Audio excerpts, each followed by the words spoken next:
POCSO আইনে মামলা হয়েছে, একটা অভিযোগ হয়েছে ডক্টর রমন রাজের বিরুদ্ধে। এবার পক্সো 6 আছে, পক্সো 6 আর এর ব্যাপারে আর কি বলবো আমি। Asansol women PS. ভিজির বয়স 15 বছর। 5 দিন পুলিশ চেয়েছিল, 1 দিনের পুলিশ রিমান্ড দেওয়া হয়েছে। এই ঘটনাটা ওনার চেম্বারে নাকি ওনার হসপিটালে?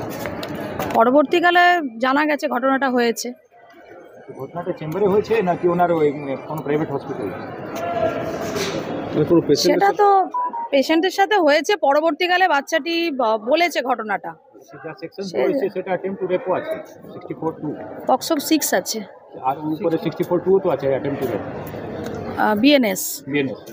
কোন কোর্টে হয়েছিল? কোন কোর্টে ফেস করা হয়েছিল? পক্সো কোর্টে। এখন পক্সো কোর্টের আমাদের লানের জাজ নেই, সেজন্য এটা লানের এডিজে 2 এর চার্জে আছেন, সেজন্য এডিজে 2 এ এই রিমান্ডটা 5 দিনের ধারা রয়েছে। ধর্ষণের ধারা কি আছে তার বিরুদ্ধে? পক্সো 6 আছে মানে তো পক্সো আইনে আছে মাইনরের। 64(2) তো আছে যেটা অ্যাটেম্প্ট টু রেপ হবে।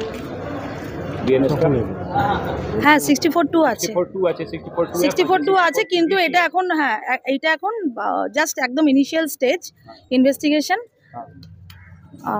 সেজন্য 1 দিনের রিমান্ড চাওয়া হয়েছে। দেখা যাক, ইনভেস্টিগেশন হোক, তারপর পরবর্তীকালে বলবো। বেল পিটিশন ফাইল হয়েছে, কিন্তু বেল পিটিশন এখনো বেল হিয়ারিং হয়নি।